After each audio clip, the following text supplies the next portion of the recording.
तो गाइज़ आज ना मैं साफ़ सफाई में लगी हुई थी क्योंकि आज आने वाली थी मेरी बड़ी वाली बहन जो कि राजस्थान में रहती है। उसको यहाँ पे कुछ काम था, कुछ डॉक्यूमेंट्स वगैरह लेने थे। वो तो मैं आपको नहीं बता सकती क्या काम था, बहुत ही दुख भरी बात है जो कि मैं नहीं बता सकती। खैर उसको आना था बेचारी को किसी काम के लिए, तो मैंने थोड़ी सी साफ़ सफाई करी। उसके बाद फिर ये सब लोग आ चुके थे। ये मेरी बड़ी वाली बहन है, उसकी बहू है और उसकी बेटी थी, पोती थी। और वो ना हमारे लिए ना भाई राजस्थान से बेचारी घी भी लेके आई थी, शुद्ध देसी घी। बहुत ही इतनी अच्छी खुशबू थी ना शुद्ध देसी घी की। हाँ, मज़ा आ गया इसके साथ रोटी खा के। उसके बाद खाना वाना खा के हम लोगों ने सबने साथ में बैठ के थोड़ी बहुत मस्ती, थोड़ी बहुत बातें करी इधर उधर के। एक्चुअली मेरी बहन बहुत, मतलब मेरी शादी को 15-16 साल हो गए, तो पहली बार ये मेरे घर पे आई है।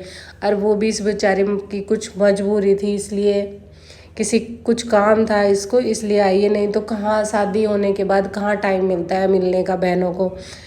तो इसके और ये मेरी बहन की बहू है और ये मेरी बेटी है जो कि मस्ती कर रही थी पड़े पड़े दोनों। और ये इसकी पोती है। भाई इतने सालों में बहन से मिलके ना बहुत ही ज़्यादा अच्छा लगा मेरे को। उसके बाद भाई हम लोगों ने थोड़ी बहुत बातें बातें करते रहे, ये सब आपस में थोड़ी बहुत मस्ती करते रहे। और मेरी बेटी तो उससे भी बहू से ज़्यादा ही शर्मा रही है, पता नहीं। तो ये सब बातें करके फिर हम लोगों ने सोचा चलो जिस काम के लिए आए उस काम के लिए निकल जाते हैं।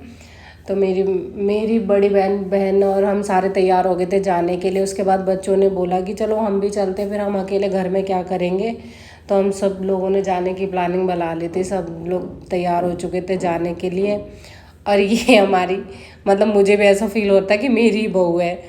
और ये उसकी नादान सी नटखट सी पोती, बहुत ही क्यूट। ये देखो, ये भी लगी हुई है अपने कपड़े बदलने के लिए क्योंकि इसको लग रहा है कि हम कहीं घूमने जा रहे हैं, पर इसको क्या पता कि हम किस काम से जा रहे हैं। तो गाइस हम लोग निकल चुके थे अपने काम की ओर। एक्चुअली हमें जाना था हॉस्पिटल से हमें बहुत ही ज़रूरी कागज़ लेने थे।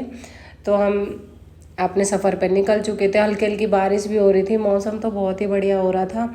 उसके बाद गाइस हल्की हल्की बारिश के बाद ना इतनी गर्मी हो गई थी ना, और हम लोग परेशान हो गए थे हॉस्पिटल में जाकर। हमारा काम भी नहीं हुआ था। कहते हैं ना, जब तुम्हारे पास पैसे नहीं होना और तुम गरीब होना तो बहुत ही बड़ी बात है। मतलब कोई नहीं सुनता सरकारी हॉस्पिटल में या सरकारी कहीं भी चले जाओ, कोई तुम्हारी बात सुनेगा ही नहीं। हमने इतनी मिन्नतें करी, इतने वो करे, हमारे बात किसी ने सुनी नहीं।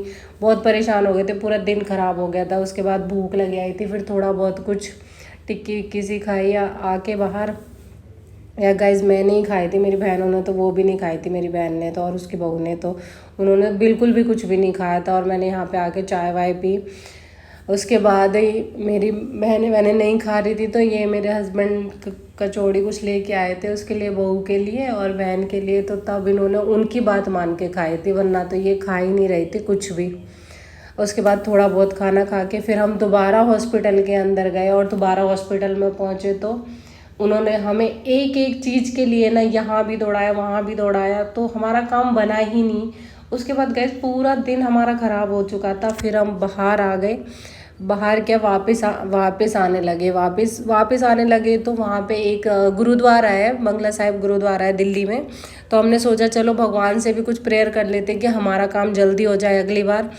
तो इसी बहाने से गुरुद्वारे के भी हम लोगों ने दर्शन कर चुके थे। मेरी बहन तो पहली बार बेचारी गुरुद्वारा देख रही थी, पहली बार गुरुद्वारे में जा गए हम लोग। वहाँ पे जाके बड़ा अच्छा लगा, लंगर वंगर खाया।